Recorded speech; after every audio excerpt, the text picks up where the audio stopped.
keep an eye on that and just see if I get notifications again. Last time, Friday night, once I made those changes that were recommended by Ironstorm, we had smooth sailing all the way through, so I'm not sure what's happening there. And I do apologize if things are looking a little bit glitchy. If you're viewing the stream and things are looking a little bit rough, I've just dropped down the stream rate again. So, just a brief recap on intro. We are streaming through Fallout 1. I'm going through the Fallout series at the moment because I'm super excited about the end of Fallout 76. Alright. Now, the good news is that we should have... Oh. Should have a larger enemy. I think there's points at the pistol.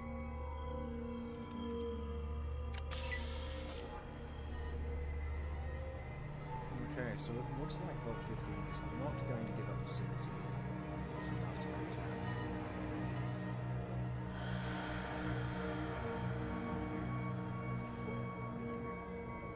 It's a mole rat.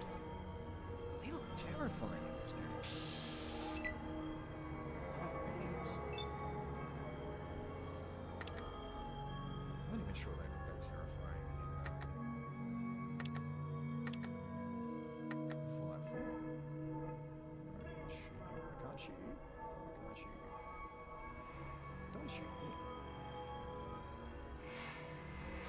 Let's walk. Let's walk. I don't want to walk in the door and be the only person there. That'd be embarrassing. I'll turn up to the party and feel like I haven't baked a cake.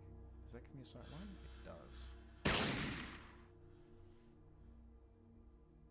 Yeah, the good news is that the stream should be saving all videos now.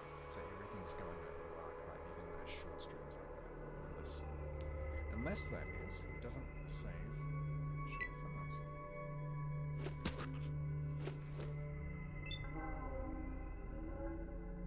It really is frustrating. Might have to do a few test streams between now and Friday night. Oh, I can't hit you from there. Let's run in here and say hi.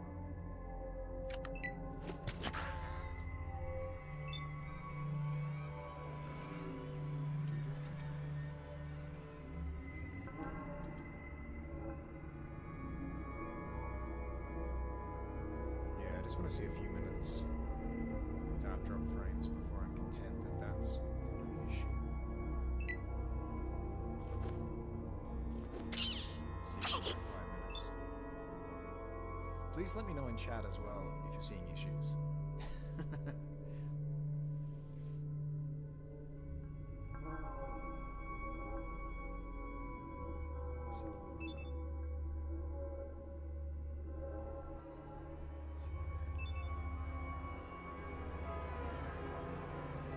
Alright, I think all we're going to find up here is just junk. So let's go to the lift.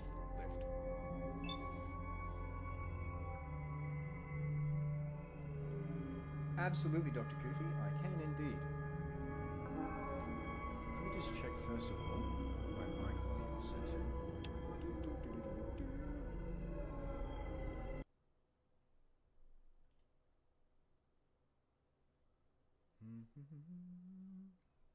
Glad to hear it's looking good though. I won't just suddenly yell into the mic. That's not how you amp up the volume. Alright. Live. Ah, there we go. Alright. I've popped the mic a little bit closer. Thank you for asking. And I've also increased the gain on the mic as well. I might just bring down... Oh, fantastic. Glad to hear it. How you doing, Dr. Koofy, by the way? How's your Sunday night treating you?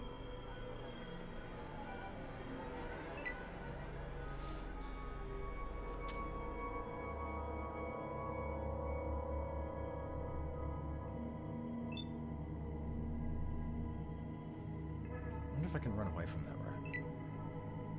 No, I can't because... Oh my god, Ian's just determined to kill everything in the room.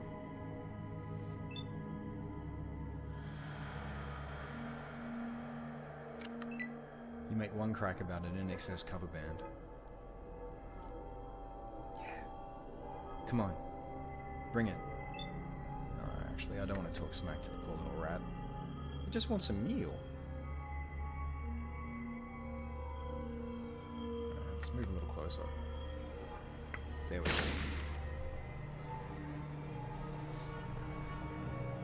go. Glad to hear it. Glad to hear it. Well, I hope it's not too chilly, but you could certainly use a break from the heat up there.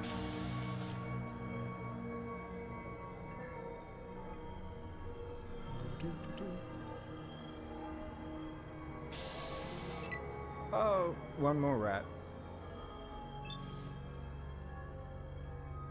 The worst thing about Queensland heat as well, or I should say Queensland winters, is that the houses just aren't built to deal with it when it gets really cold, and you have had some nights that have been colder than down here in Melbourne.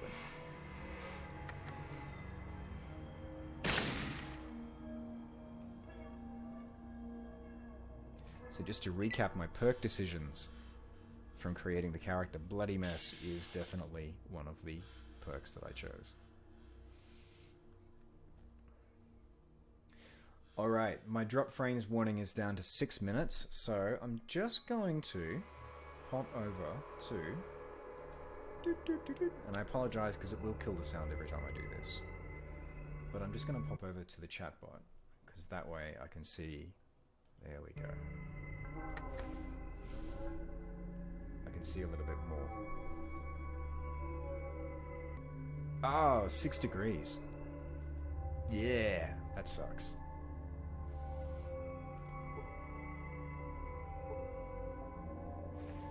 See.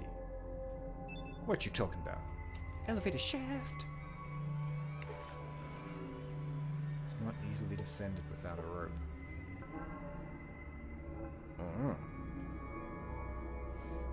I don't think anyone would have sold me a rope in Shady Sands. I wonder if I can find a rope in here. Let's take a look around. I mean, I've killed next to everything. Monitors, computer. What's in there?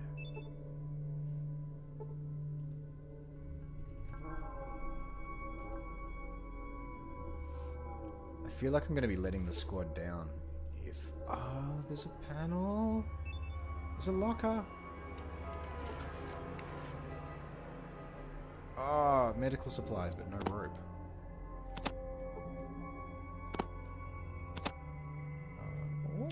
I'll take all of those. No, I'll take that.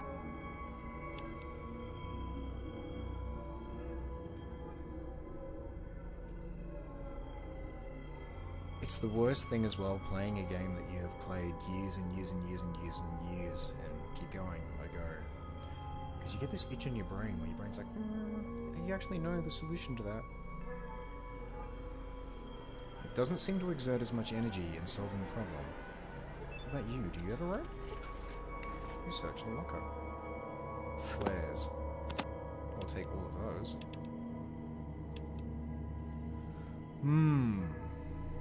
I don't think I'm going to find a rope in here.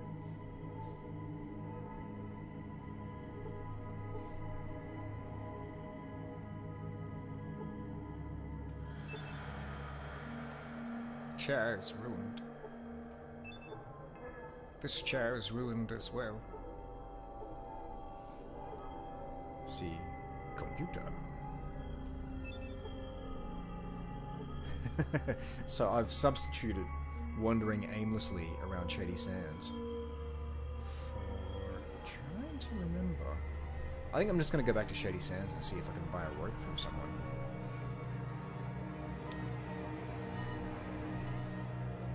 But the town doesn't even have a merchant. Just gonna have to go see if I can barter with folks. Let's see how that goes. There's a man in search of a rope. Where is this rope?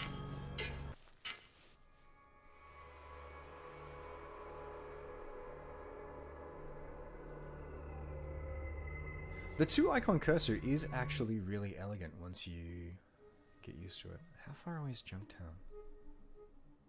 I get the feeling I don't even want to... I don't even want to try for Junktown.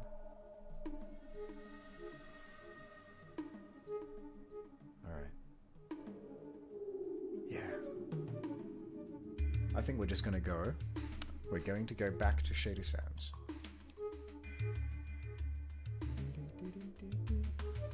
While that's doing its thing, just going to check in on our frame rate. No, no, no. Oh, come on. Oh, wait, traveling merchant and guards. This smacks of someone who might sell me a rope. Alright, done on that. There we go. Oh, it's... Okay, so it's still giving me minor warnings on drop frames. I'm just going to cross my fingers on that and just hope that it's doing its thing.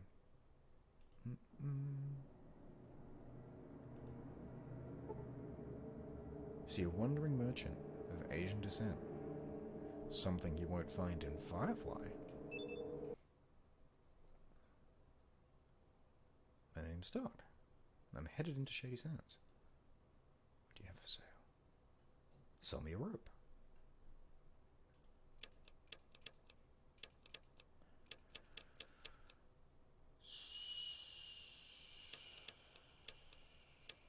You do not have a rope. I am not interested in anything that you have. Let us finish bartering. Do. Thanks, bye. See ya.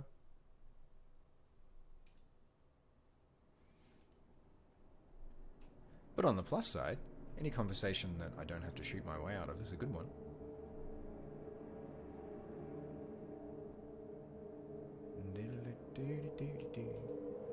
Let's go down here.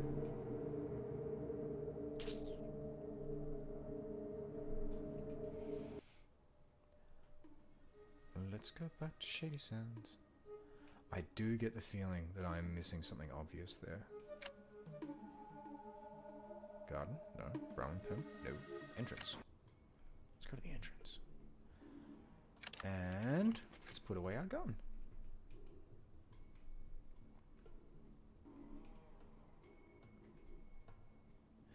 Who would have a rope?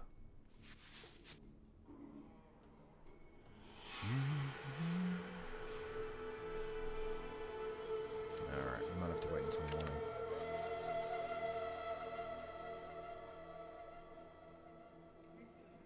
Hello, Goldsey. Thank you for joining us all the way from Finland. I had to restart the stream, but I did give you a shout out at the start of things. I checked out the videos that you posted before. That you posted last week, I should say. Last week? Friday. I checked out the videos that you posted on Friday. Alright, let's rest until morning.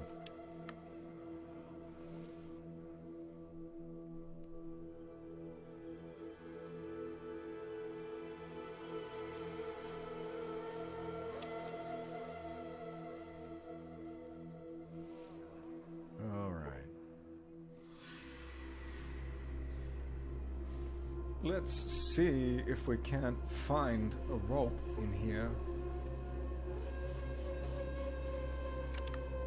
Yes, it is 6 o'clock in the morning. I did do the right thing. Come on, everyone, rise and shine. You're an agricultural town.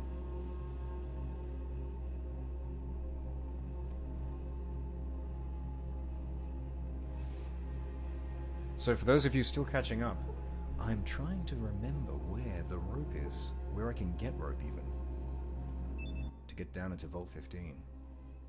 Hello again. Arthur, do you have a rope? No, you do not.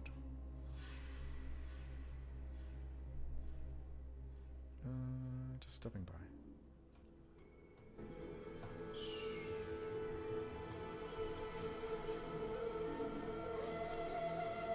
This is going to be another one of those things like finding Seth that I'm just going to be super embarrassed about once I realize what it is I should do.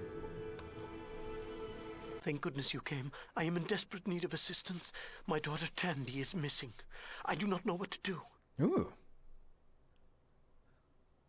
Wow.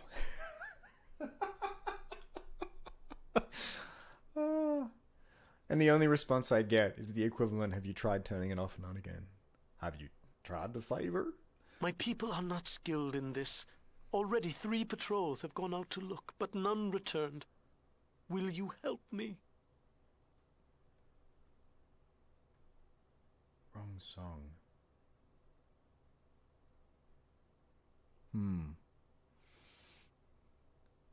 You might need to elaborate on that one, Goldsy. You've lost me there. Okay, who could have taken her? Seth and I believe one of the raider clans is responsible. Retribution for our resistance to them. Take this spear. It was found where my daughter was last seen. Please, talk to Seth. He knows much about these raiders. And Godspeed, Wanderer.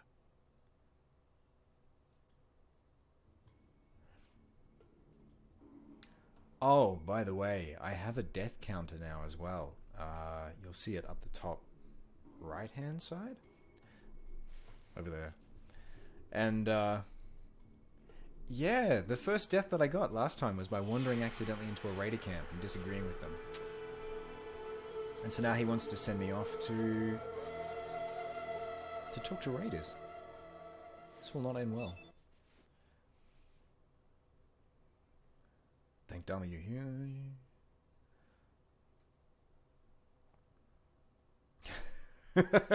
Wow, that's tough. See you later, kid. But we're a good person, so we're not going to do that. Where are these raiders? All right, yeah, where are they? They're to the southeast. How much is this job worth to you? Okay, I'll get it back for you. Do we want to be that kind of person? Do we want to be that mercenary?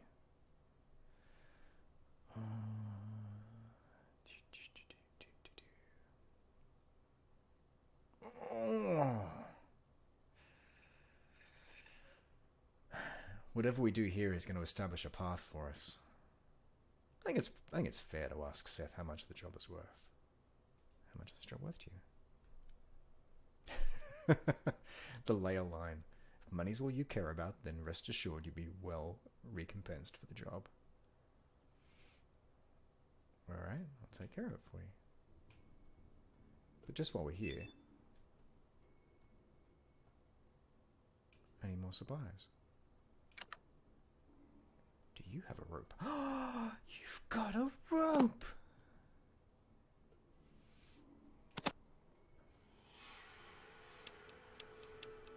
$22 bits for a rope.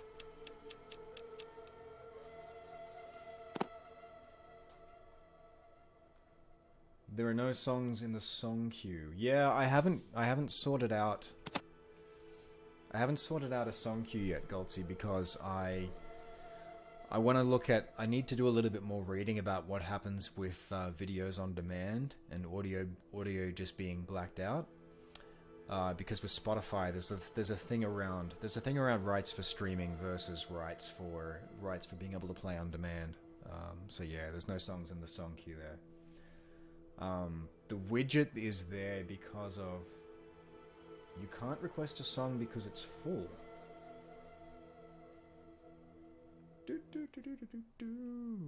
Bear with me for 2 seconds.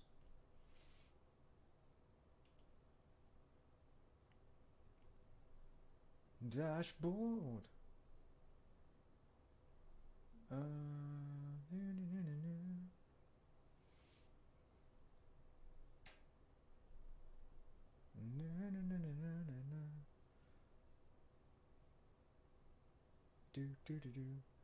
Song queue widget, where are you?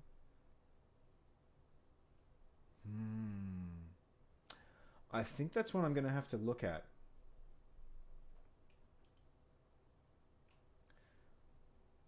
Because if the song queue widget's there, it's not there by itself. It's there as part of another widget. I wasn't aware that it actually even enabled a song queue. Ah, music player. That might be it. There's only one... I'm only seeing one song in the queue, but... There you go, you can see one now. Okay. Well, hopefully that does its thing. Yeah, I'll have to look at that as well because, like I said, I need to do a little bit of reading on what happens with songs played over stream and videos on demand. There's, from what I've seen in the past, you might know more about this than me, but yeah, from what I've seen in the past, it will actually result sometimes in video on demand just having its audio blacked out. So I hadn't actually intended to even enable a song cue there.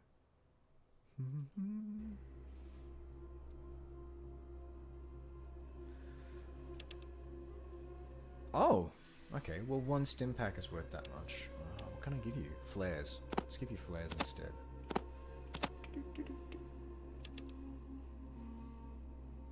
Alright.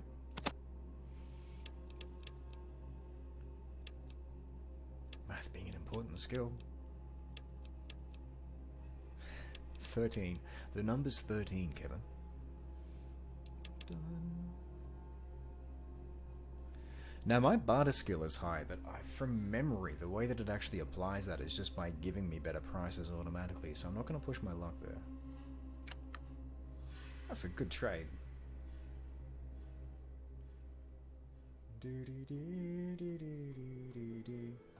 Yeah, like I said, Goltzy, I'll have a look at the song queue post this chat, but I'm not 100% sure even how to actually deal with it, and it's not there intentionally. Like, that's not something that I put in as its own widget. So yeah, if it's not playing at the moment, I wouldn't worry too much about it because it shouldn't even be there. I've probably enabled a widget.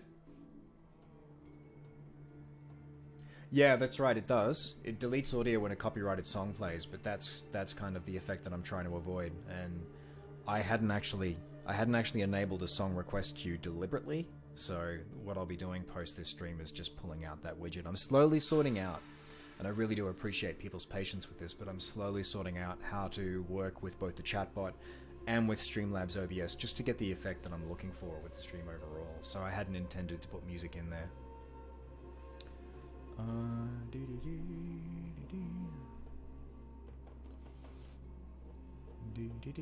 Alright.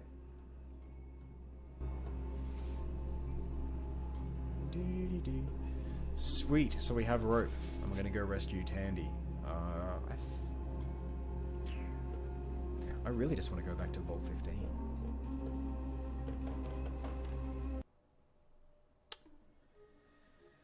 To the southeast. I guess that's the raider camp that you've given me on the map.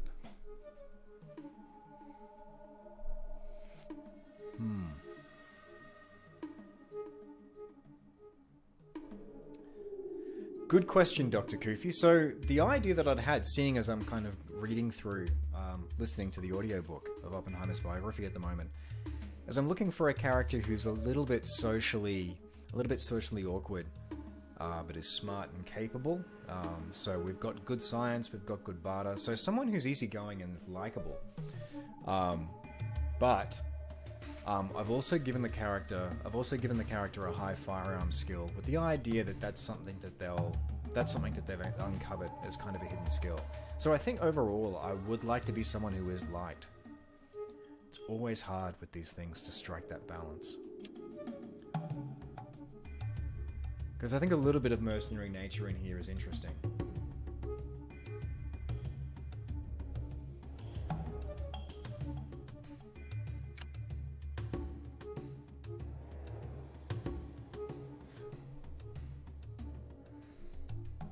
So yeah, I'm not sure if that answers the question. But a diplomat to a degree. I've just picked up the small gun skill as a concession to the fact that if I don't do that, I'm gonna get shot up an awful lot. Alright.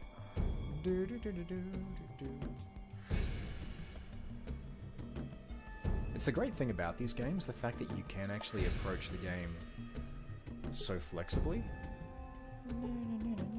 See, tough as a grader. Let's talk. This is what killed me last time. I should probably save.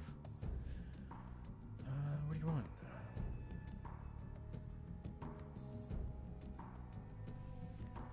I'm just gonna ask outright.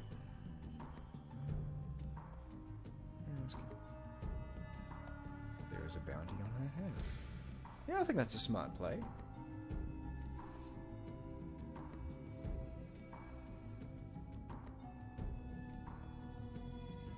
She's blonde? I think I'm lying there.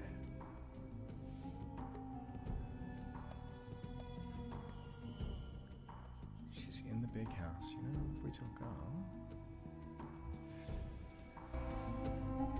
Oh, I'm gonna guess the big house is there.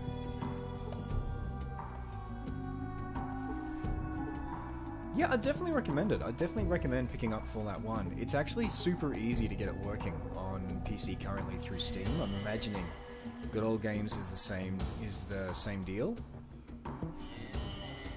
I think the only thing I had to do was just change the way that I was running it. I was really pleasantly surprised by how quickly I adjusted to I didn't want to do that. Okay, so there's only one location here. I thought when he said big house there might be something other than that big building. I was hoping I wouldn't have to go in where all the raiders are, but I'm gonna have to. Alright, I'm definitely gonna save this time.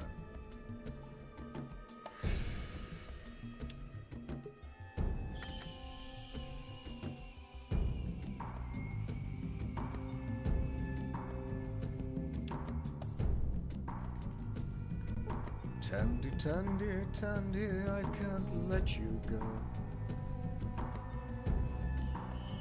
If you like obscure 90s pop songs, there is an awesome song by Iggy Pop.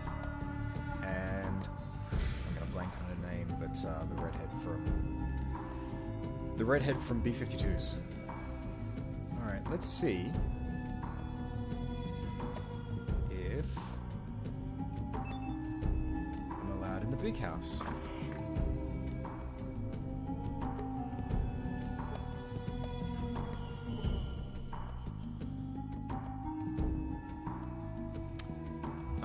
Okay, I see. I can sneak. I'm gonna try sneaking around.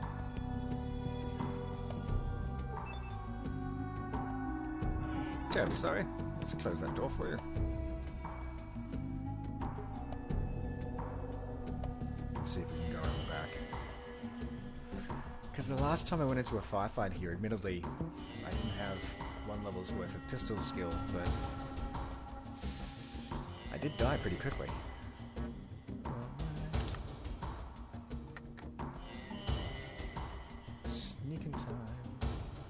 Oh, I don't think they're gonna let me sneak through the front door there.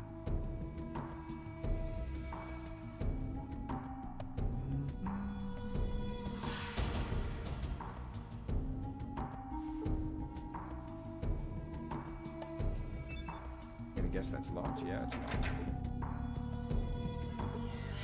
Oh, it's you again. Are you gonna get me out? Well, what's your plan? Just wait for the doors to open, then run for it? I don't...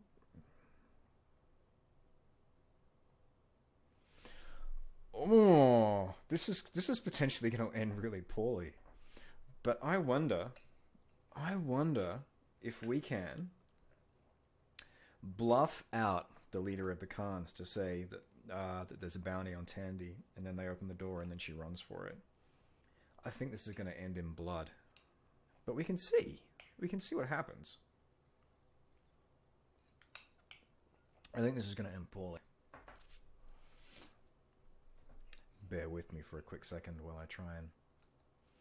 I made muffins today using a gluten-free mix because my partner's on FODMAP at the moment. And yeah, don't leave muffins in the oven too long. They were really crunchy. So I was hoping the ice cream would actually loosen them up.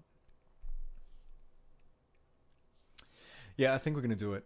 I think it's going to end poorly, but let's go for this. This is kind of... And this answers your question as well, Dr. Koofy. This kind of goes to the kind of character we're going to be. I think I'm going to try and be too smart by half here. That's it? That's your plan? Hmm. Ugh. All right, but hurry. I heard them talking and I didn't like their plans.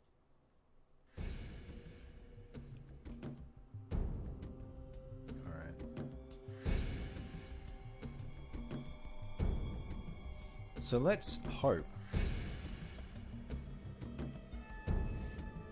that I can convince them to get her out.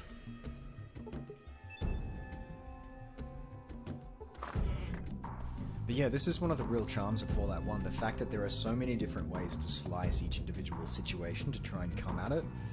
It's really impressive that way. I remember vaguely how I finished the game first time around, which I'm not gonna go into. I can't remember anything basically, like for the last, well, for 2/3 of the game, but I can remember a little bit about the ending, and I remember there being lots of options there. Alright, it's time to go. It's time to put up. Let's see what happens. I want you to set the girl free. I've come in peace to negotiate the release of Tandy. I want you to die. None of those are great options. Hum. Hum, hum, hum.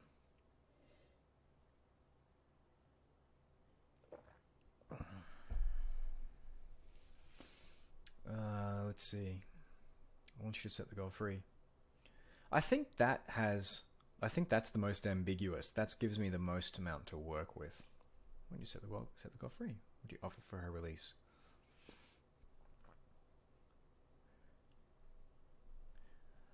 It would be good for your channel soul. No, I'll fight you one-on-one for Tandy. I don't think that's going to end well. I represent a threat you don't even understand. I represent a threat you don't even understand.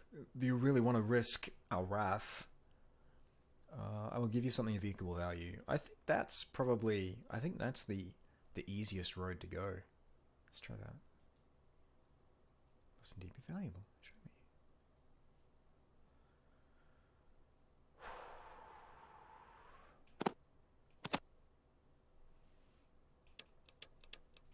504. Alright.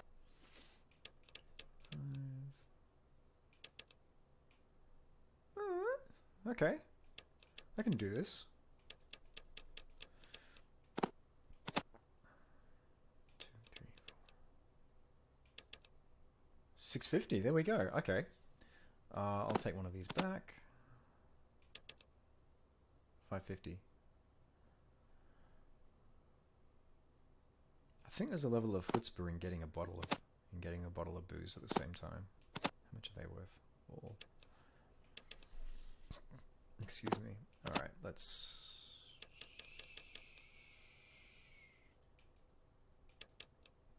Ah, good. It does it by magazine. 596, 550. That's not bad. Treating the whole thing as a let's go shopping. 554. Alright, I think we've reached a deal here.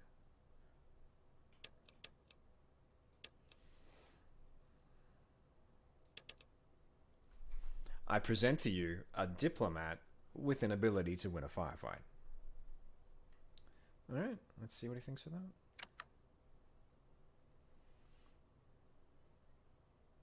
Cool. Let's go back to talking. We're done. Good. V, do your duty. Stay around here? Yeah, sure.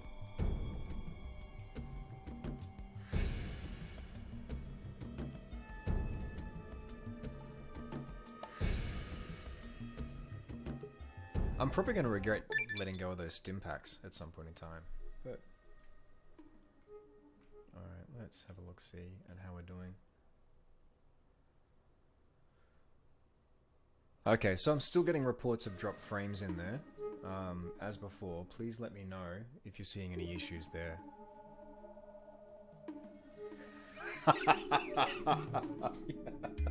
Yes.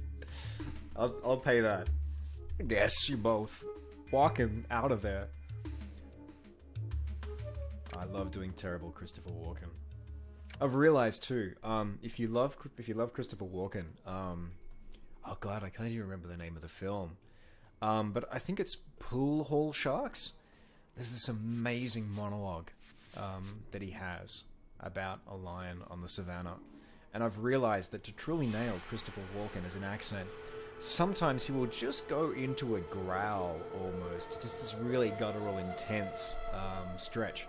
I'm still working on it at the moment, but I think you need to have that in order to have true walking.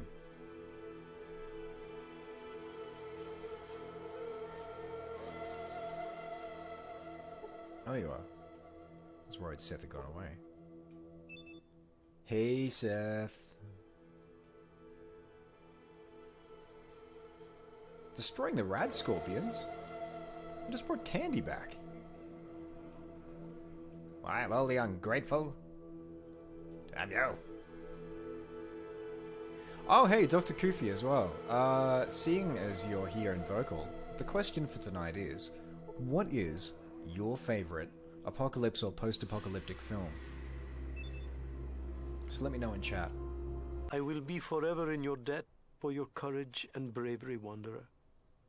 Here is your reward. Yeah, okay. Until we meet again, my friend.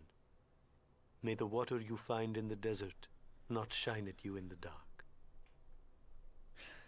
Nice. We got a level. We got a level. Oh, picking a perk.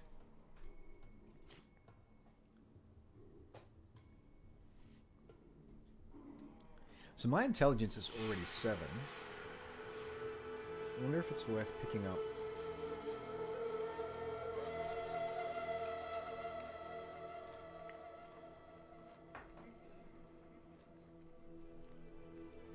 Sorry, I just realized I'm chewing on chat.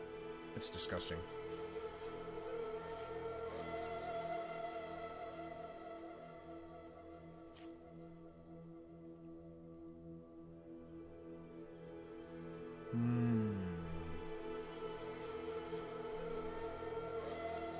Earlier sequence, quick pockets. Yeah, I think it's got to be Swift Learner. Getting that as my first perk seems like a smart investment. Swift Learner. Skills. I think we're gonna bump up. All right, let's bump up small guns again a little bit. Let's bump up Barter. Barter Town. Sneak. My sneak's terrible, but I'd like it to be higher. Maybe speech. Let's focus on our strengths. It's so tempting to want to actually go with, to try and be jack of all trades. But I think we'll focus on boosting what we're good at first. We want to talk our way out of situations. Alright, so Swift Learner, Skiddly D's, points down.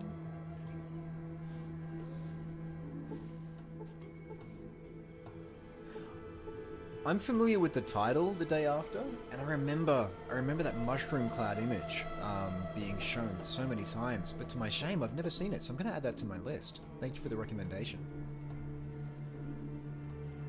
Steve Guttenberg and John Lithgow, and that would have been early John Lithgow as well. Here's a question for you: 1983, is that before or after The Adventures of Buckaroo Banzai in the 7th Dimension? That's the full title, isn't it? Anyway, is it before or after Buckaroo Banzai? Because that's definitely early in Lithgow's career, and he's amazing. He's always good in a film. He was the good.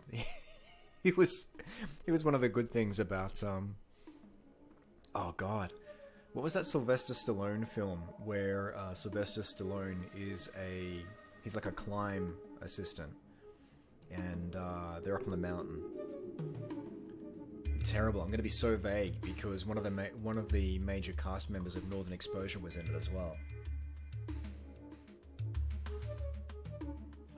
But yeah, there's a really interesting thing there, which is, so if you saw The Day After as a kid, no, I don't want to go there. I want to go to Wild. want to go to Vault 15. Yeah, if you saw The Day After as a kid, I'm trying to remember how old you are, because I actually do know Dr. Kufi in real life. If you saw that in the 80s, I mean, this was growing up during the period of the Cold War, and I'm an 80s kid myself. Like, I was born late 70s. And I remember just the sheer terror. Buckaroo Banzai was 1984. There you go. So it was a year after. Wow. Because that was a breakout film for him as well, I thought. Yeah, so nuclear hysteria. I mean, I grew up thinking that it was on the news almost every night, that there was this potential that the world was just going to end tomorrow. See you later. And we're coming back to that now, which is terrifying. I mean, we've got instability politically on a level that we haven't had, God, in a long time. Alright. Use my rope with that. Can I use my rope with that? There we go. It's pretty intuitive. Yeah, so that fear of nuclear annihilation is something that we grew up with. And now, it's coming back, and it's terrifying to think of.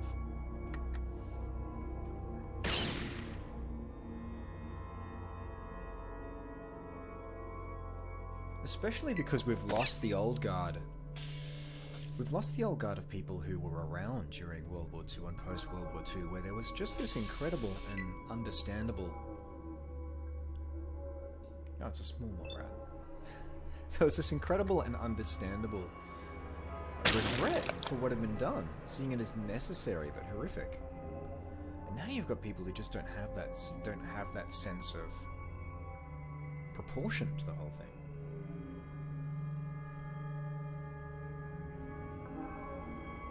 Oh yeah, if you haven't seen Buckaroo Banzai, see it. Jeff, yeah, you listed Jeff Goldblum there. The cast of that film is incredible.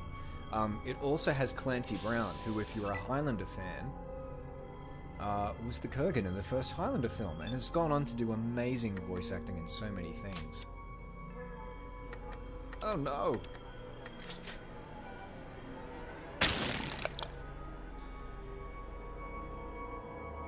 British one.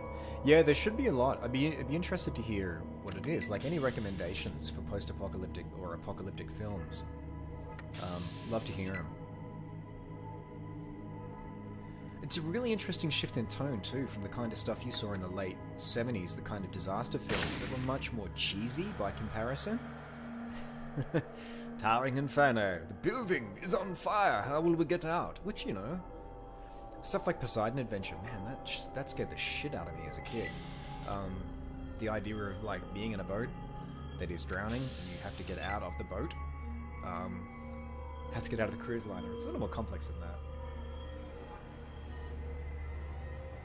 Yeah, so Goltzy, if you're still around, I don't know if frustrations with the song player have sent you running. But yeah, if you're still around, let me know what your favorite apocalypse film is as well. Mr. Handy is happily coming in occasionally to remind us of that. I'm so bummed. There is a Twitch account called Codsworth. I so wanted to make call my bot account Codsworth, but it's taken. So is Mr. Handy. So I'm gonna have to rename it at some point to some like clever version based name. Alright, so here we are in Vault 15. Hopefully this holds the hope for my people. Looking for a water chip. It's over there. Ammunition. We'll take that. So we came down that shaft. I'm going to try and remember that because I've got the world's worst sense of direction.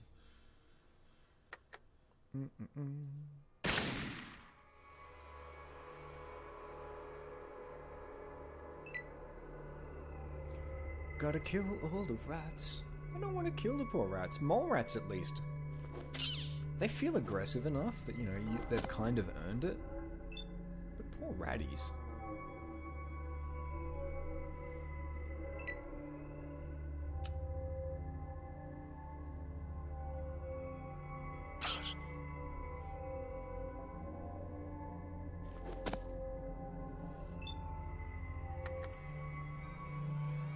really do hope that we do get to playing through Fallout Tactics as well, because I'm interested in seeing what they do with their turn-based engine. Turn-based strategies are getting a real renaissance at the moment. There's a project you may or may not have heard of called Phoenix Point, which I backed, and is one of the creators of that, Julian, and I'm going to blank on his name because I've only got half my brain at the moment. But essentially the lead designer of the original XCOM is behind Phoenix Point, and it looks like a really interesting game. And I mean, that's alongside, there's now hopefully going to be this really interesting leapfrog between what happens with Phoenix Point and what happens with Firaxis's XCOM games, which are really good as well. War of the Chosen was a really fun... That was a really fun Saturday morning cartoon take on XCOM, because the villains were brilliant. Marina Sirtis, Jonathan Frakes, and Michael Dorn just being the alien. Oh! I forgot about friendly fire.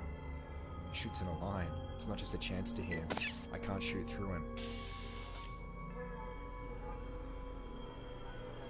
That's unfortunate.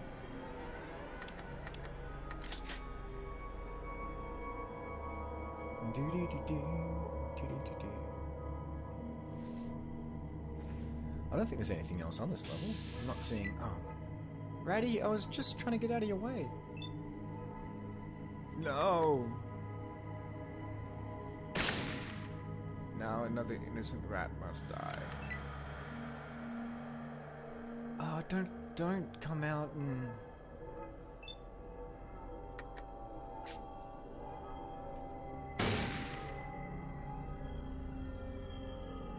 Alright. Ian, this is your fault. I'm blaming you.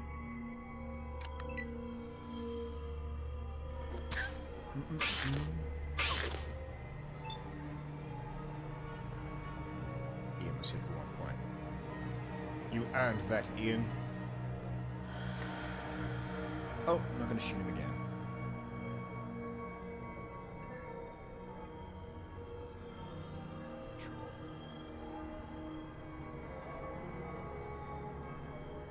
Troll Hunters Legends of Arcadia. Oh, yeah, I've seen that on Netflix. Quick question for you, then, Dr. Koofy.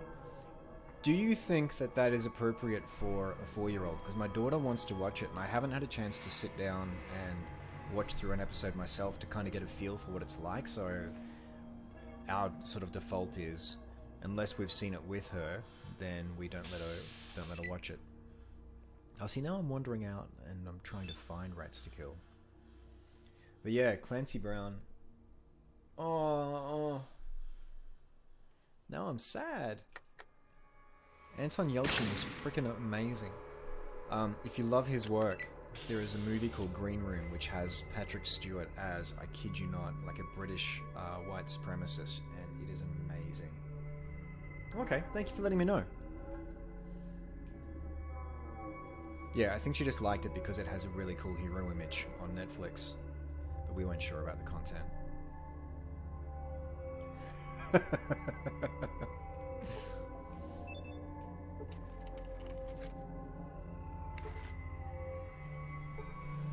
Alright, let's go and get our rope from the other elevator shaft, hopefully. Can we take the rope?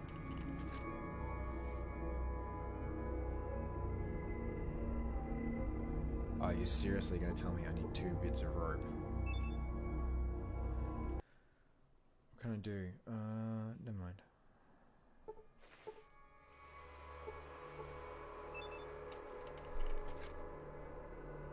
I thought I was doing well with 1 bit of rope. Now I'm going to need a 2nd piece. No!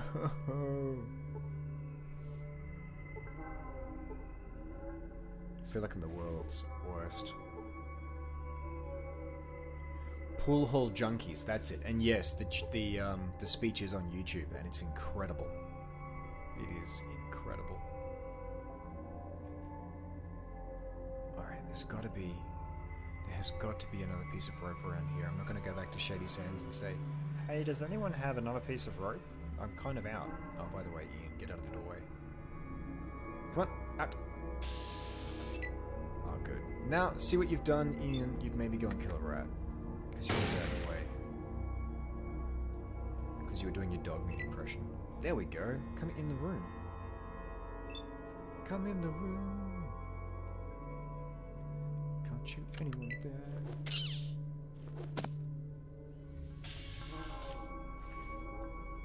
Yeah, Clancy Brown is just incredible in everything he does. If you haven't seen the Earth's Mightiest Heroes Avengers cartoon, he has a great role in that. He's just fantastic. It's just fantastic.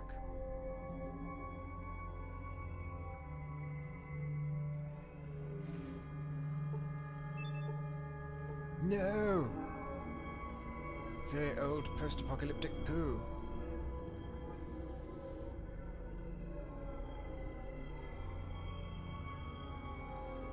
Yeah, losing Anton Yelchin is a tragedy. That man was so good at what he did. Oh, I should say as well, there's a bit of a content warning on Green Room. It's a bit intense. It is a horror film. It's a very clever film, but it's a horror film.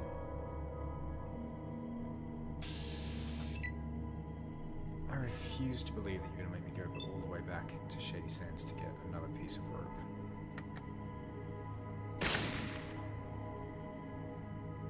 Was hit for 11 points and it was killed.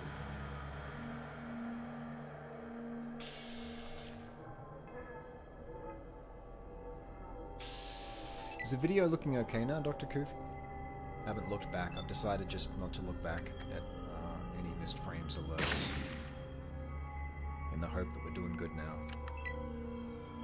Or at least that around the 10 to 15% it was warning about was not an issue.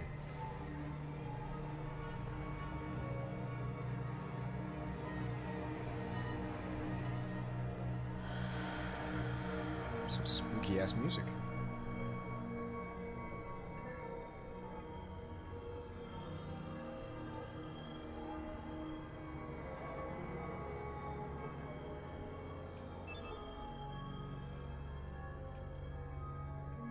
No one flushed in the whole place. Well, no wonder they died. Poor hygiene. See equipment. See nothing out of the equipment.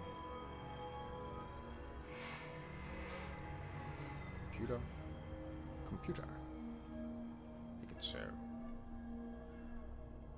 Oh, I feel like I'm gonna feel like the world's biggest numpty if I have to go back and get another piece.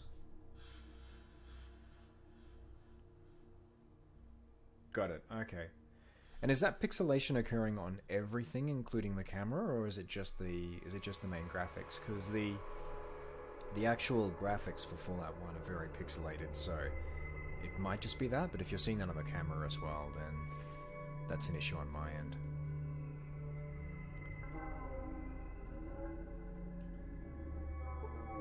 You see wall. I see wall. I see wall. I see doorway. Doorway is collapsed. There's got to be a way. I know I can't pull that rope down because then I can't. That was my first thought. It's not a very clever thought. And I can't get out.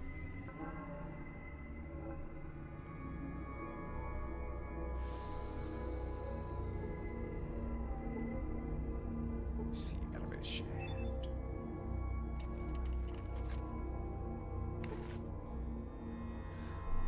Bugger. Okay. Thank you for letting me know. Alright.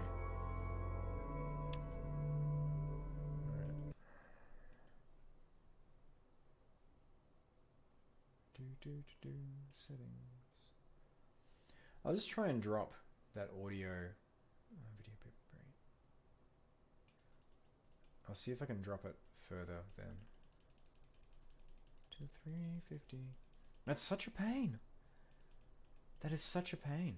I'm glad it's still watchable.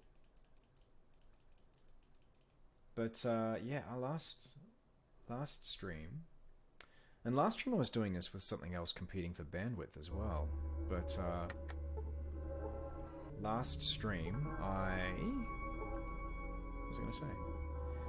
Yeah, once I actually set it down to around 450, it was fine. Like, I did that once. I just did not get notifications. At least notifications that I saw. No, I did go back and look. I didn't get any notifications past that point.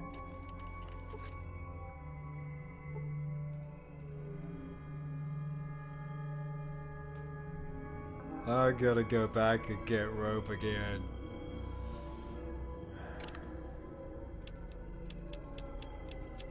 No, there is nothing I can use in this situation. Man. Back to Shady Sands.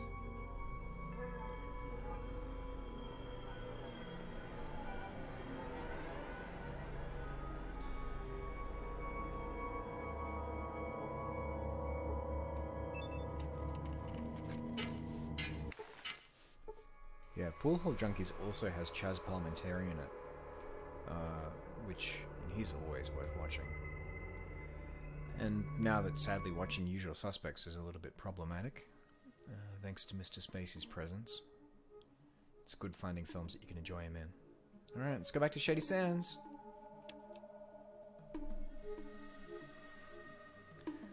More time lost, because we need another bit of rope. I'm gonna go find my farmer pal and see if he's got rope. What a numpty. Just feel like a giant numpty. Hey, turns out that there's need another bit of rope. I mean, in fairness, I didn't expect everything to be broken there. See where the beaten farmer. Hey, buddy. Let's barter.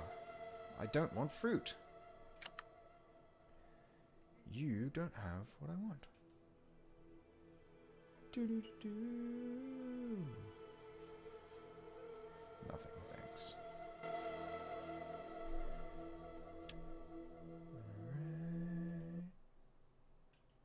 Yeah, I've got a feeling the incremental drops that I'm doing in settings, I've got a feeling it's not actually even taking those on. But I'm not going to stop and restart the stream. We're an hour in now. Thank you for letting me know that it's watchable. That's my primary concern.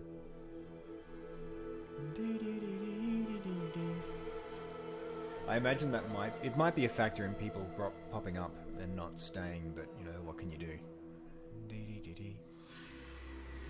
Something for me to sort out in the meantime. So for those of you who are staying with me, thank you so much for that. Really appreciate it.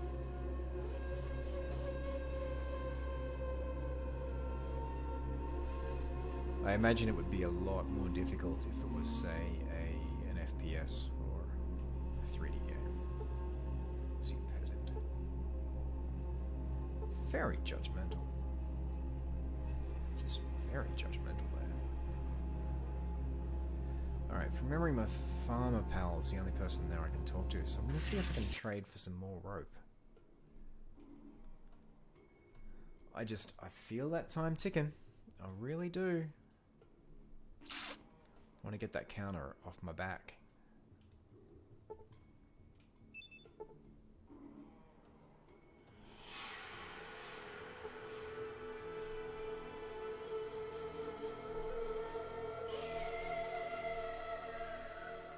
Oh, there's two people here I can potentially trade with. You might have stuff. Let's go and trade with the village leader. I have a feeling I've done this before. Yes, I did. Since you brought my Tandy back to me, things are quite fine. My eternal gratitude to you, Wanderer. Thank you. Thank you. Thank you. You still don't have rope. Talk. Until we meet again, my... Alright, let's go talk to the doctor. This feels like more of a graphic adventure at the moment. I have to find rope so I can get on the elevator shaft. I get the feeling all I'm gonna find... Great, that's great. Can we talk? Thank you. You don't have rope.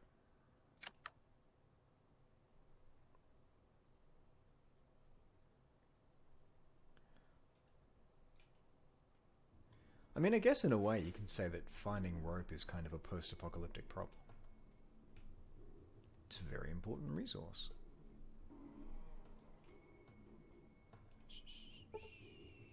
Tandy. Hey, Tandy, come back here. Do you have rope? Hi. I was afraid that you were gone and I wasn't gonna get a chance to thank you for rescuing me. Oh, that was great! Action, adventure! Anyway, if there's anything that I can do for you, you just ask. See, I'm not crazy. I described her as 6 foot and blonde, and she's anything but. I'm going to assume I was lying there. Gross! How about you and I get together? No! You don't have rope either. I'm not that kind of wanderer. Well, thanks for talking. We don't get many strangers here, so... She's a little young.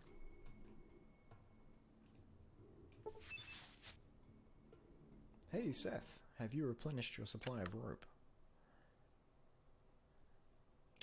No. Oh, man.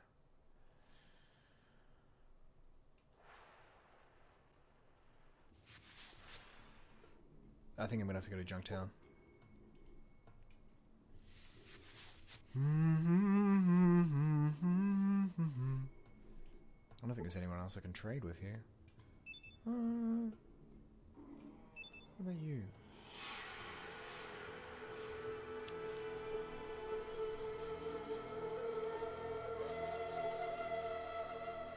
I just want rope.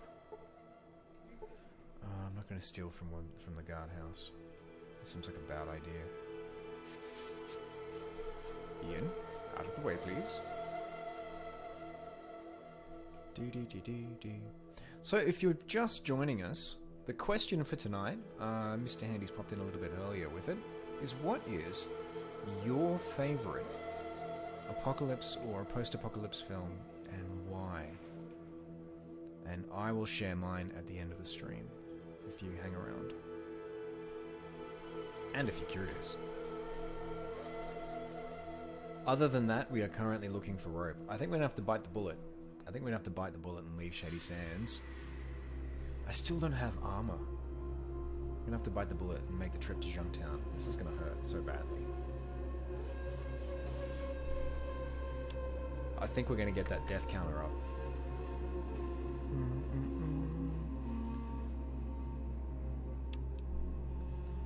To Junktown. Let's do it. Because the other thing I'm worried about here is I'm just gonna waste. Oh, hey! I just realized I walked through there with my gun out and no one cared. I guess because I had a reputation there now.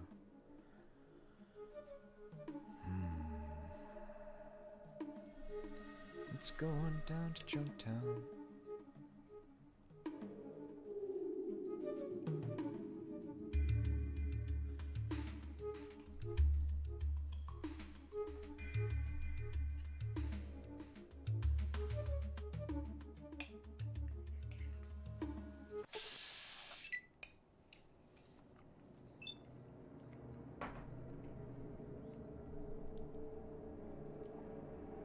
A family of mole rats. Well, if they're a family, I just would like to leave them alone. Is that doable? You missed. 87%. Tactical retreat.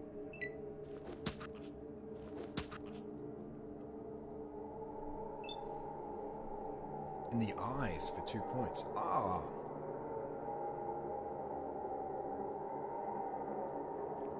That's just nasty. Let's bear with me for 2 seconds. I'm just going to check something. I'm just going to make sure that... Sweet. I'm just going to assume that my chat is scrolling for me. In the eyes, Ian. That's just grisly. Shoot you in the head. Oh! Ah! Hilarious mishap there.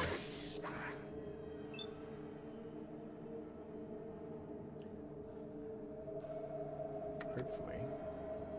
Oh, hang on. I think that's what it's telling me. It's telling me is a possible target, but I don't want to hit Ian.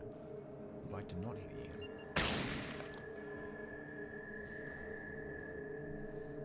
Good lord. Alright. So this poor mole rat down here has just been sitting around. Can we not? I guess we can't leave it. Not gonna shoot Ian again. Alright.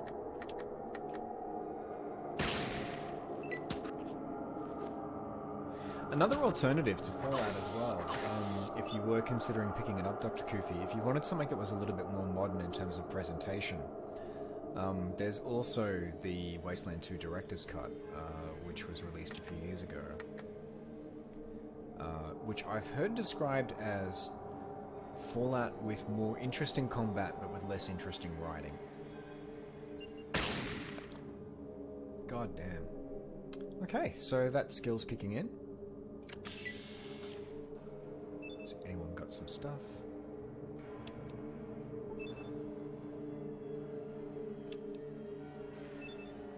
Alright. So it's going to do logical loot. I'm not going to find like a pistol buried somewhere in a mole rat because it ate it or something.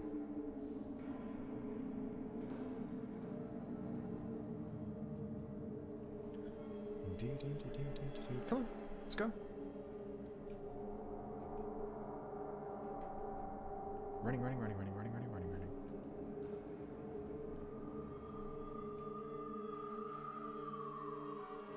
Yeah, that's very true. It is the writing that makes it compelling. The term, like the tactical combat, is good. It's fun. But yeah, the writing is just... The writing and being able to make decisions about what happens in the world at large, with all of the factions, it's really good. Junk time.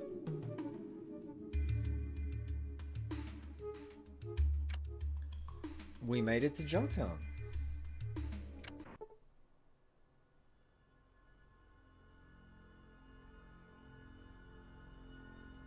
Alright, I'll put my weapon away.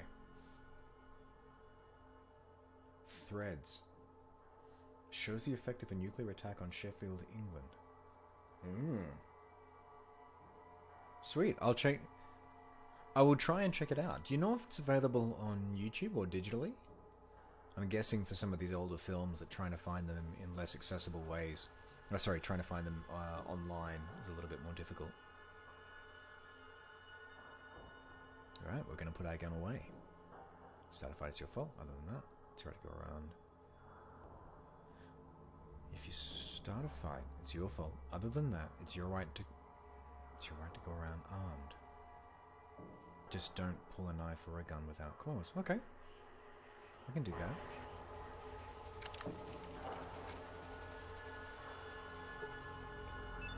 Do you have rope?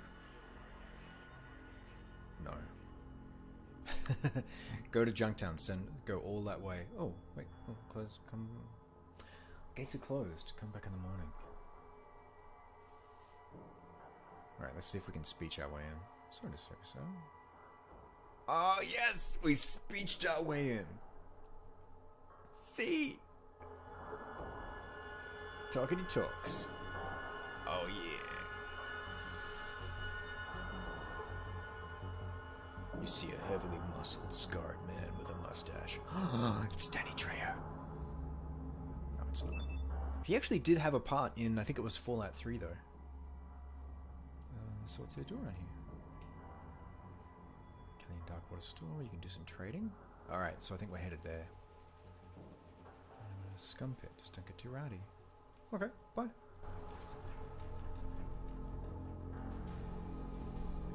Where's the general store? Is that the general store? It looks like it. Let's have a look at each building along the way.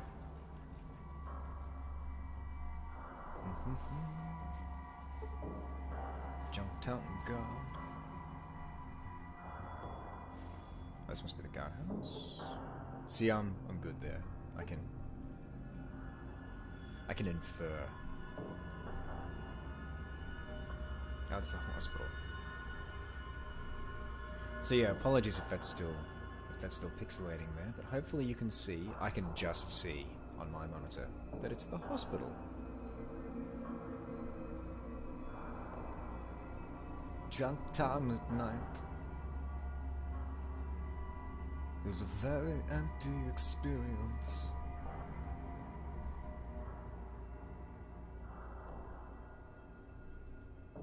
David Bowie's Songs of Fallout. The jail. Don't want to go there. Alright, so guards there, jail there. Oh, who are you? Peasant. Just so judgmental.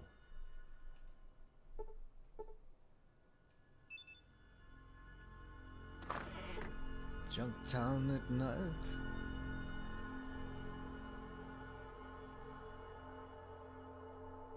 Don't see any issue.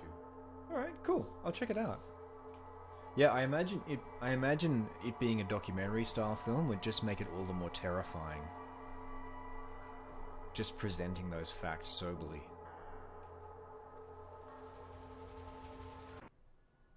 Alright, here we are, further up in Junktown. The general store.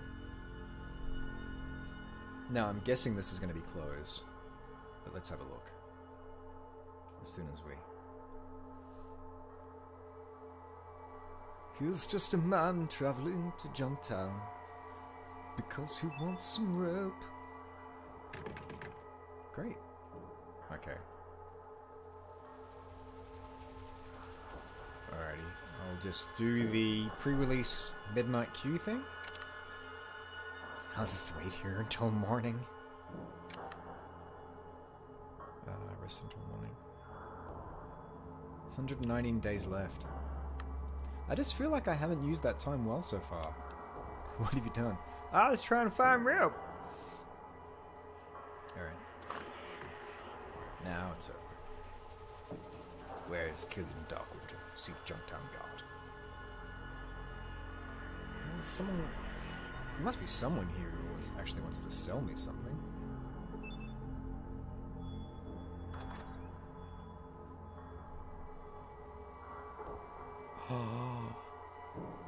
I think we're in for a treat now, if I remember correctly. I could be wrong. Let's find out. It's late. Come back some other time. Okay.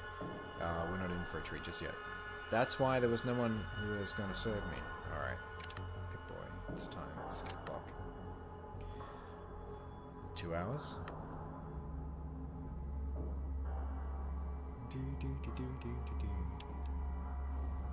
It's daytime. Can I help you?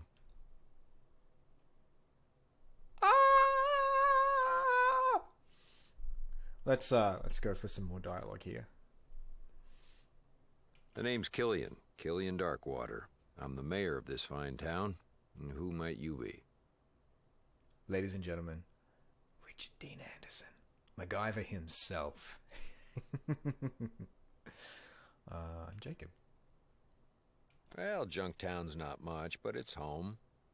Mostly we trade with people or let them forget their troubles for a bit. Of course, we have our share of problems. Alright. From outside, we've had the occasional to-do with the cons, but they've been pretty quiet lately. Inside, trouble's been from the skulls, and I hear some strange things happening down by the hub, but they haven't affected us yet. Knock on my mother-in-law's head.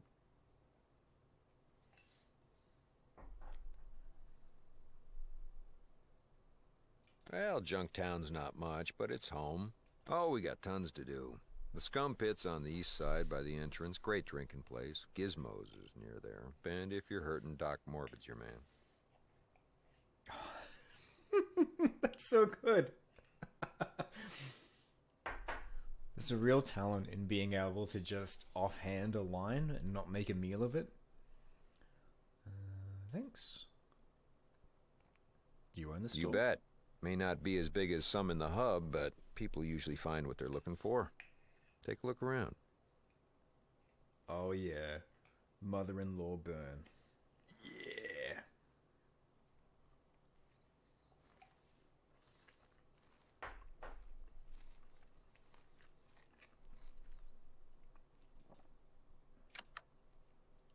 Sorry, you can probably hear me chewing, given how damned hard those muffins are.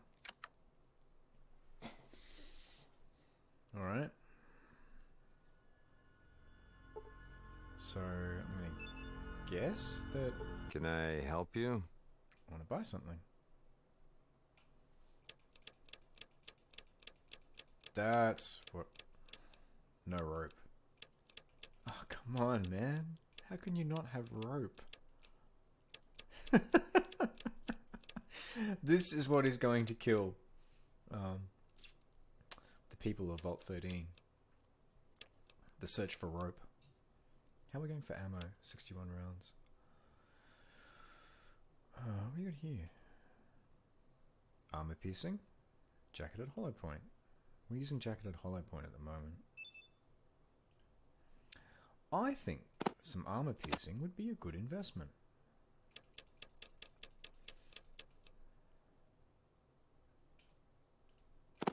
Booze.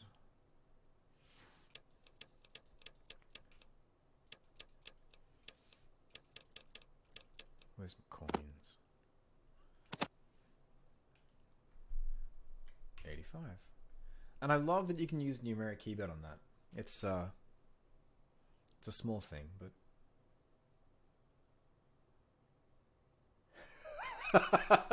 it took me a sec on that one. I was thinking Stargate, but yes, you're absolutely right. MacGyver Town. Have you been watching? By the way, Dr. Kufi, have you been watching Luke Cage season 2?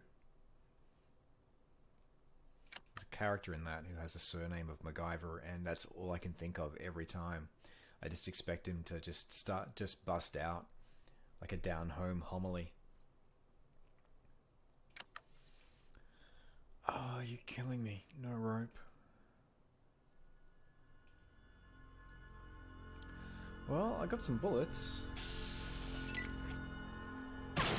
Oh.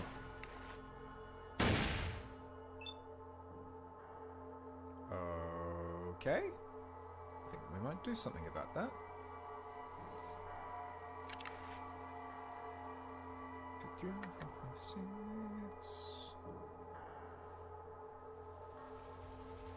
It's the person who's not a god.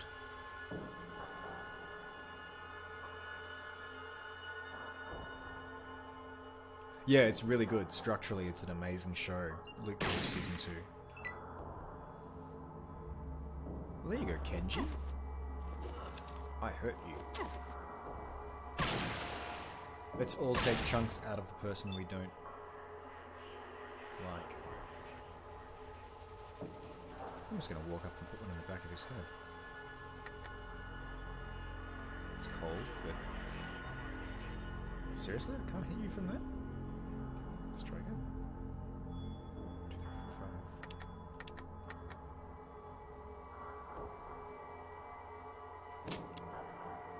4, 5. Numpty needs to reload. Dope. Always watch your ammo. Don't shoot me, please.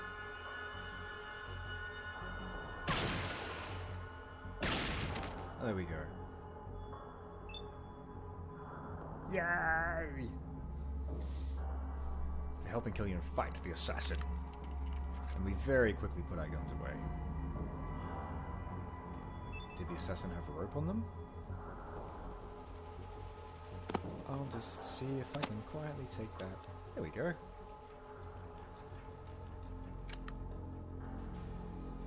Oh, I don't think they liked that.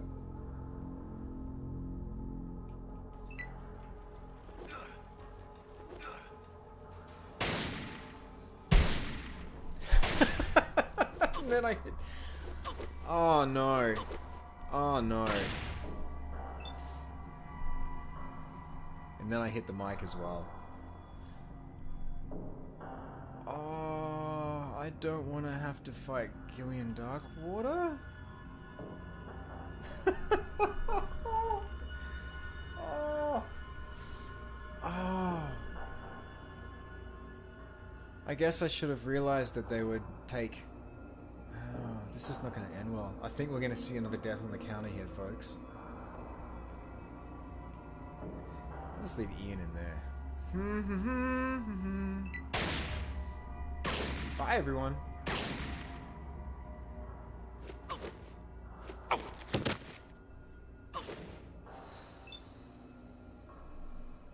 I can't leave him in there by himself.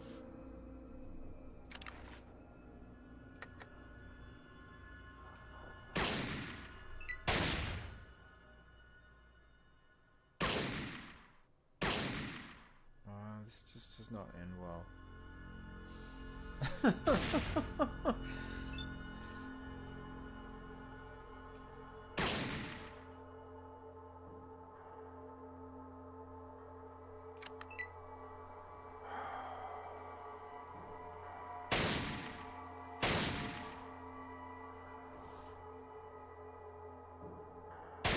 I'm gonna guess Ian's not long for this world. Alright.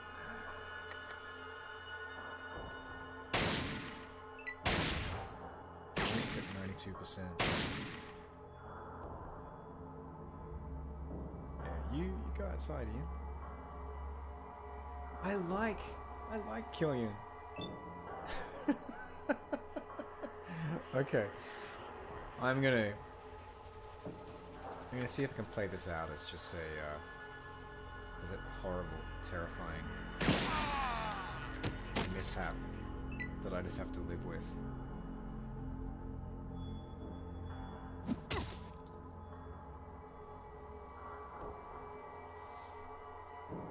Hey, welcome back, Goldsy. Things have gone horribly wrong.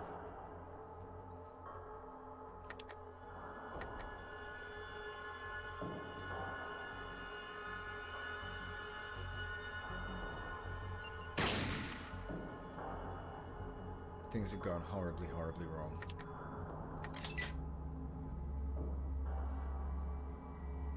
Hello. So we were just talking before about favorite apocalyptic films. And we've got The Day After and, if I can find it, Threads mentioned there. What's yours?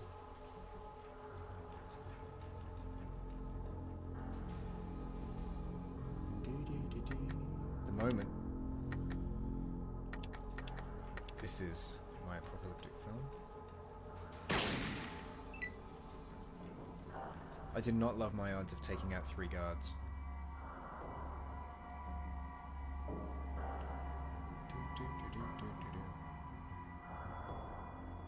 And Killian. But I don't want to save Scummit. Gah.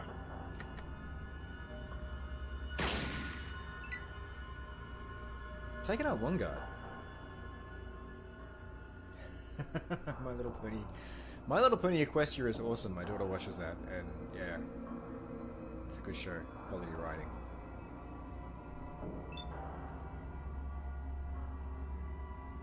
Ah, everyone's running away. I might as well just run away in the other direction.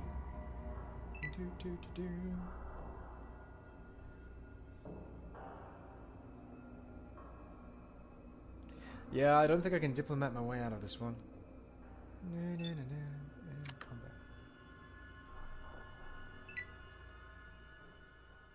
I think we're gonna lose Ian as well.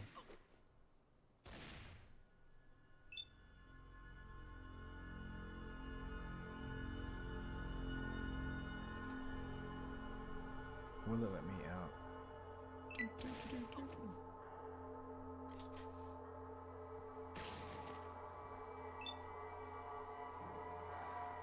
Oh, there goes Ian.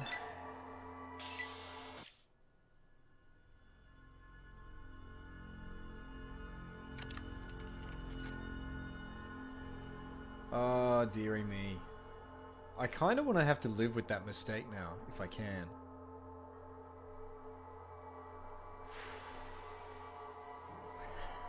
I regret that so much.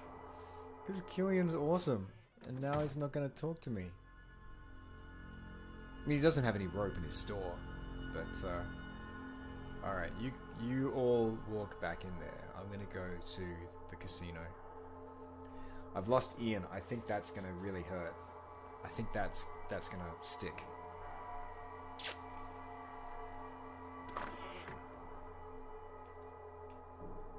I am victorious in combat. I earn 55 experience. I guess that's for the one guard that I took out.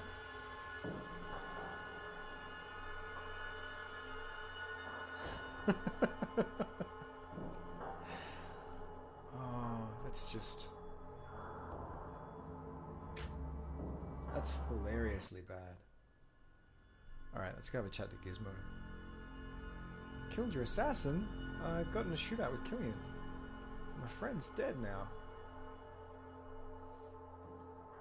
I think this is gonna colour my... What? Why? You see a gambler, okay.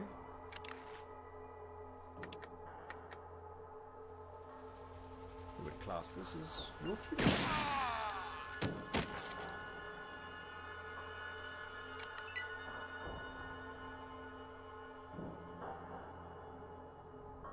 Alright. I hate to save scum here, but if I've got Gizmo against me because I fought the assassin and I've got Killian against me and Ian's dead, this is gonna be a mess. Alright, let's load. And it was all going so well. Ah, you try and loot a corpse. See, what I fell afoul of there was PC Halo. I thought, I'm the main character. I can take a gun off someone.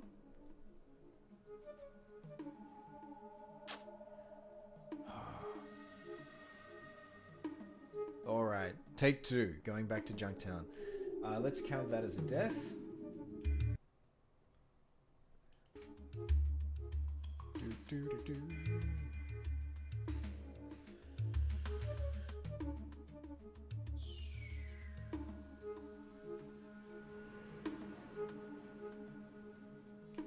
Tries to find shelter for his newborn child because he was infected. They had a virus outbreak where there were zombies, and then they bite you, get glue in your face, and you become a zombie. His newborn child. Huh, that's a good one. I don't know. There's a film with Martin Freeman, which is actually a adaptation of an Australian short that played at Tropfest, which sounds similar to that. Called Cargo, that's it. It's called Cargo. The original short is worth watching because it's a really clever idea executed in just a heartbreaking way. But yeah, let me know if you remember the name of that, because it sounds interesting, Goltzy. Bite you and they have goo. Shelter for newborn child. Yeah, it sounds interesting. Alright, so take two. Let's see if we can chat our way in again. And I shouldn't do this. You seem like a nice enough person. Come on in. Don't make any trouble. Alright, so we got another death on the counter there. Because that's what would have happened. If I have no friends in Junktown, it ends poorly from there. I can't shoot my way out at this level. So the lesson we learned there is don't loot corpses in front of people, especially law-abiding people.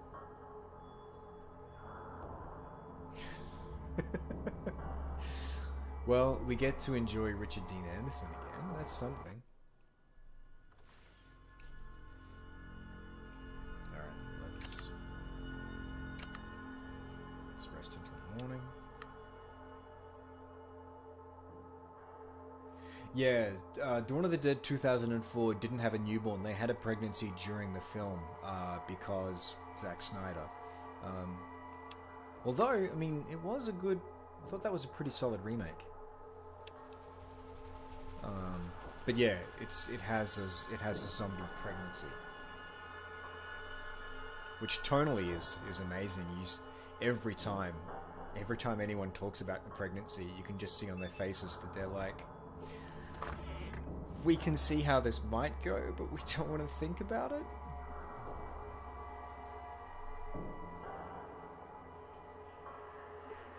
Can I help you? Ladies and gentlemen, once again, Richard Dean Anderson not wanting to shoot me. The name's Killian Darkwater. I'm the mayor of this fine town. And who might you be? I am Jacob. Well, Junktown's not much, but it's home. Mostly we trade with people or let them forget their troubles for a bit. Of course, we have our share of problems. From outside, we've had the occasional to-do with the cons, but they've been pretty quiet lately. Inside, trouble's been from the skulls, and I hear some strange things happening down by the hub, but they haven't affected us yet. Knock on my mother-in-law's head. There you go, Dr. Koofy. There's the mother-in-law burn. Again!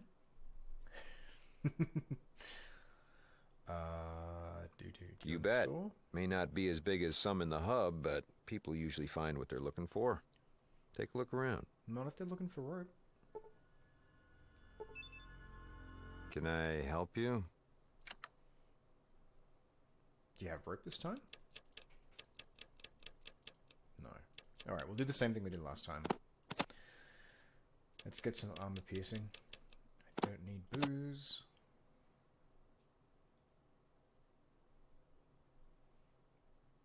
Oh yeah, absolutely. The mid credits, actually, not a post credits, but the mid credits scene in that film is just devastating too. Without spoiling anything. Yay.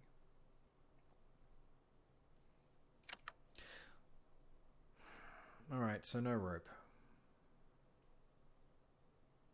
But that's okay, because Junktown's going to keep us busy for a while. Oh, hi.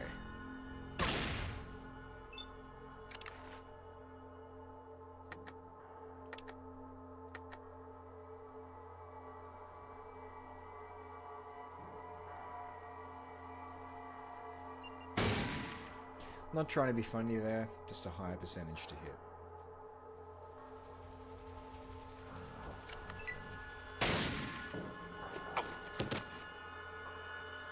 Yeah, Dawn of the Dead 2004 is a really good, it's a really good fast zombies film too. People kind of love or hate 28 Days Later. But I thought Dawn of the Dead was really interesting. Dawn of the Dead was a really interesting fast zombie film. It's got a really different pace to the original too. The original is definitely worth watching. But it's easy to forget how slow a film that is, and I don't mean that in a bad way. It's telling a different kind of story. I'm gonna try and shoot you in the head this time. You critically missed and lost the rest of your ammo. Yeah.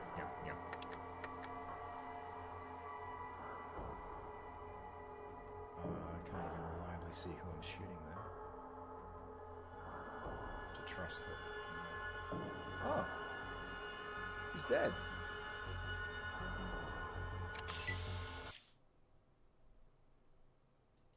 Alright. I was just in combat. Sticklers for the law. Now this time, I'm not going to take that gun. Why do I think post-apocalyptic scenarios are so intriguing to make games and movies out of?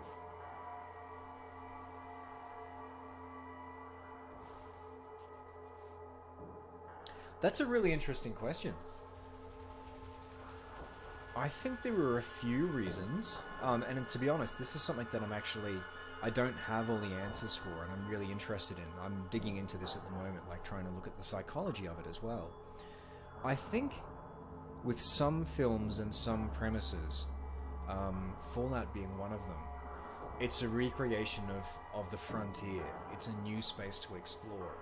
So there's this open, hostile vista. So there's a lot that kind of harkens back to cowboy films. And when you think about, I don't know if this is drawing too long a bow, but if you think about, say, Mad Max 2, Mad Max 2 is kind of a cowboy film now that I think about it, because he runs across a set of strangers, comes into their lives, their kind of peaceful inner town, doing their thing, and he helps them. He helps them, and he helps them at a great cost to himself, and kind of to them as well. So there's kind of shades of like Magnificent Seven in there. Because it doesn't happen, so we recreate it. So when you say because it doesn't happen, Goltzy, do you mean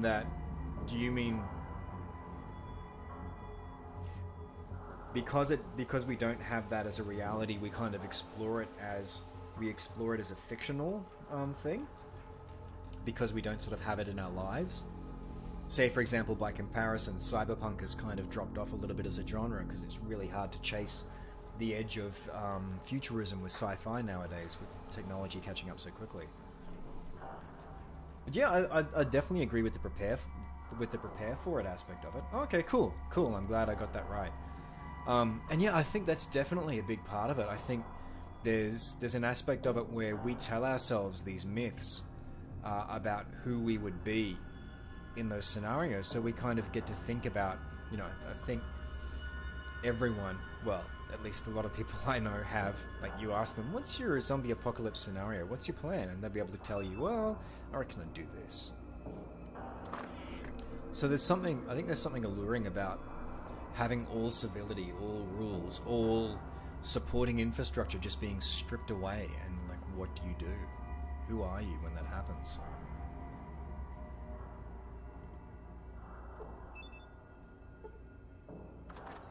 Oh, I'm not going to go in there, actually. I'm not supposed to go in there. I don't want to get shot. So we've got an answer from Goltzy. What about you, Dr. Koofy? What do you, like, why do you think there's such an intriguing, or such a compelling genre?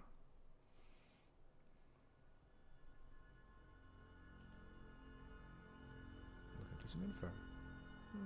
Here's $50, don't let you know.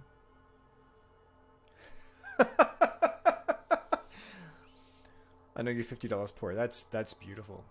Alright, fair enough. I'm not going to get any information from the hotel. Wait, who's... See Marcel's.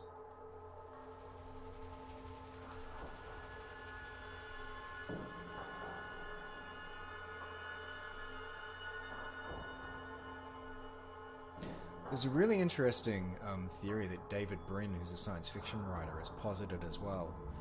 He talks about how different Hollywood monsters are compelling at different times depending on what's happening politically. So, when Republicans are in power, the monster du jour is vampires. Because... I've got this the right way around. Yeah, because it always reflects basically the primary fear we have at the time, and Republicans are kind of aristocratic, the elite. Partly existential dread.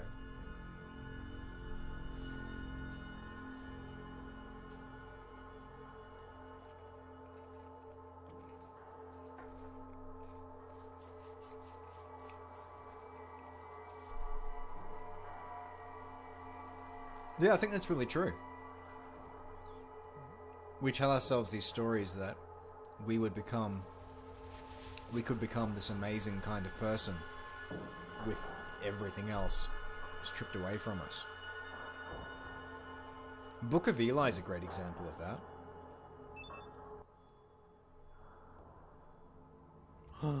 It's gonna happen.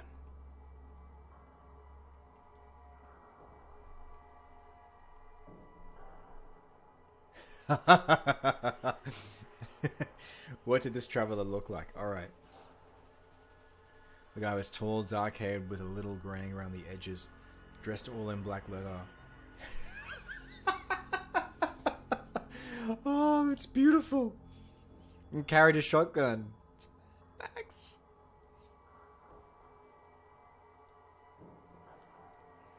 The original Road Warrior.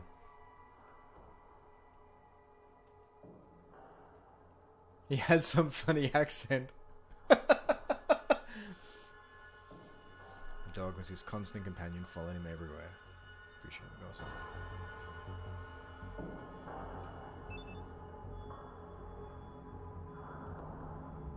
Oh, I don't...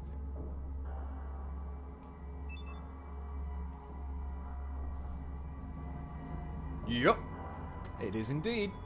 Because if you remember, like there's a really great promo shot for Fallout that I'll try and find for Friday. But when you think about the iconic aspects of Mad Max as a character, it's the road leathers, it's the shotgun, and it's the cattle dog,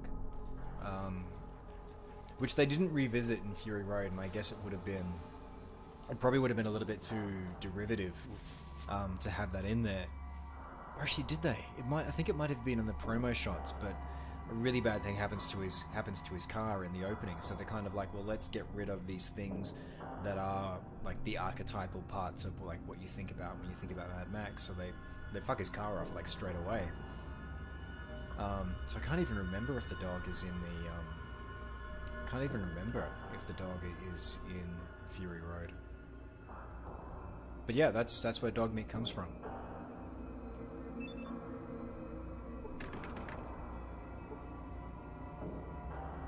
Why is it locked?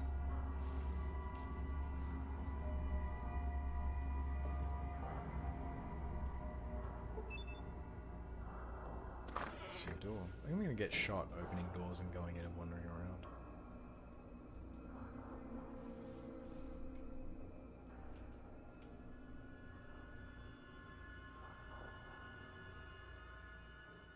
But yeah, your answer about yeah, I think you're right. I don't think the dog was even in the opening shots of Fury Road. I think what I might be getting confused about is the yeah, that's right, because at the start of Fury Road he's taking a leak on the side of the road. At the start of, I think it's Mad Max. No, Mad Max 2. The start of Mad Max 2, he's actually eating dog food with his dog, and a similar thing sort of happens. The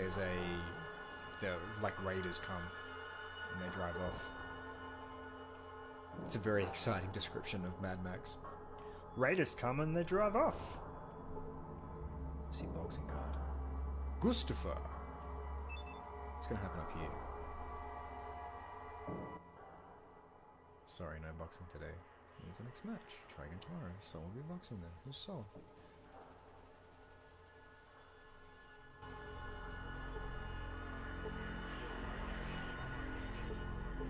Alright, so this is all of Junktown that I have. But yeah, Goldsea, I think your idea about preparing for them and the films being being a little bit of a warning, that's especially true when you think about stuff like Day After. Because that was right in the midst of the paranoia around nuclear annihilation.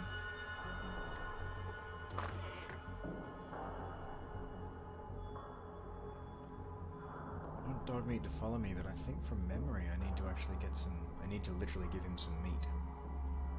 What's in here? See a bookcase.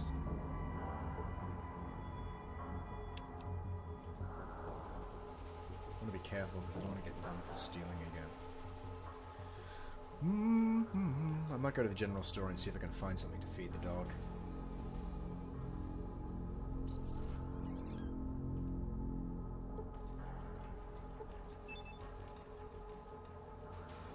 Because I don't have anything on me.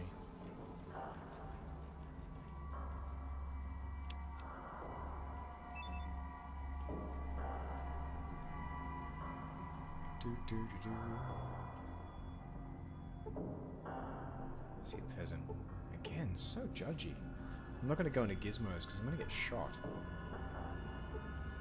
Seeing as I helped out with the assassin.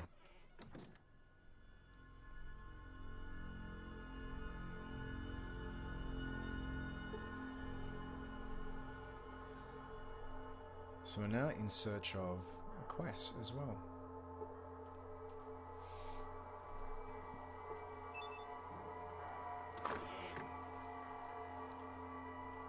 Hello. See a peasant.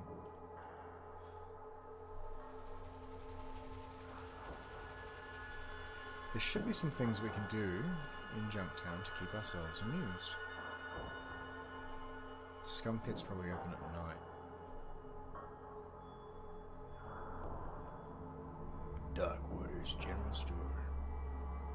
What I really want is Killian to tell me to fix some troubles. That would be nice. Well, howdy. What can I do for you today? Oh, we got tons to do.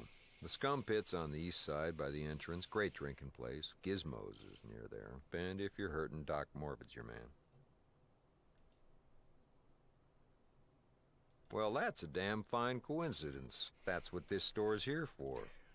We got about everything you can need. Let me show you some things over here. I love how low-key he is. That's awesome. 'Cause it's so hard. It's so hard just to be matter-of-fact and not make a meal of lines. But that's something that he would have done. You know, character-wise, Killian's done that like every day of his life.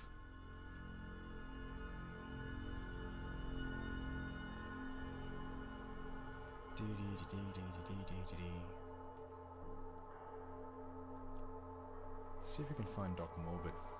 Alright, so we're coming up on 5 minutes till the end of tonight's stream. Jumptown Peasant.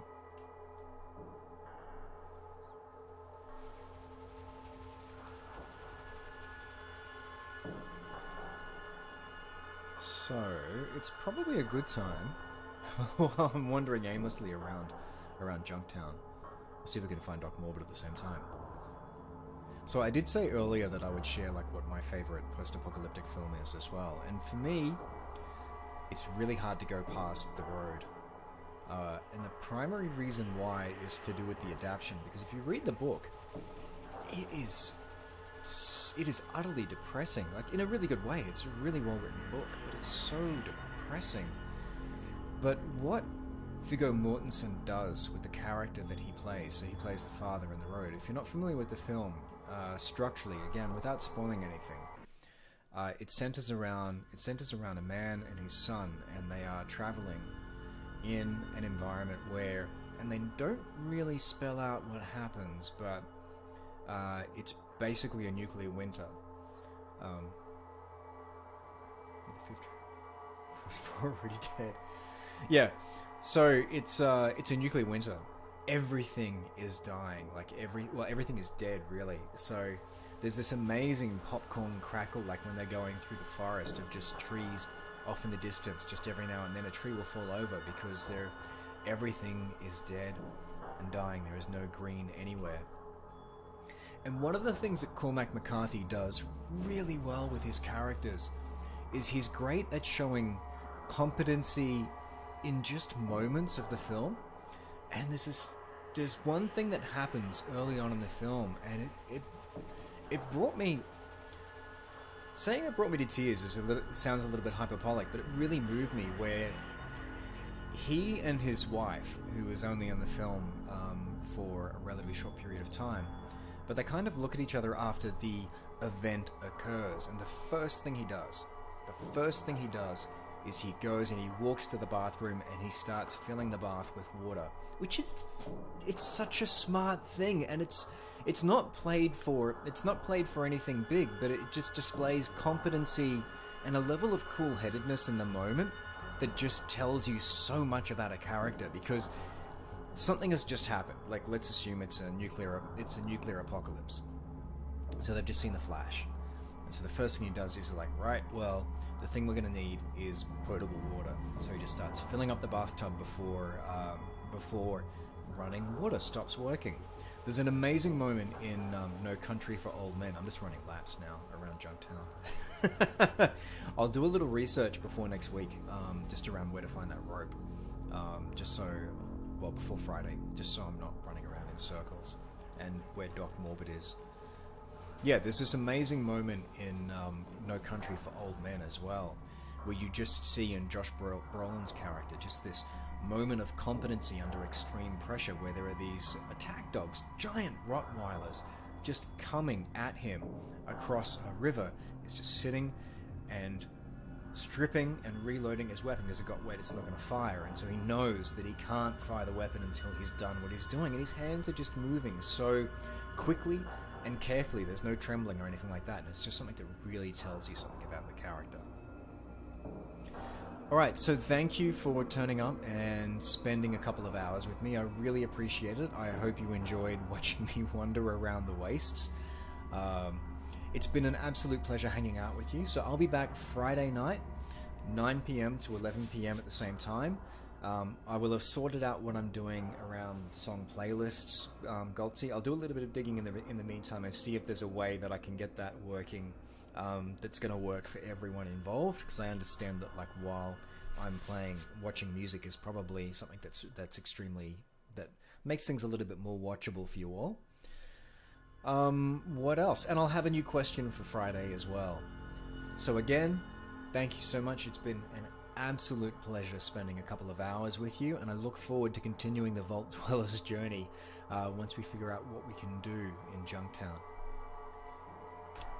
Be well, stay safe, and I look forward to talking to you again soon.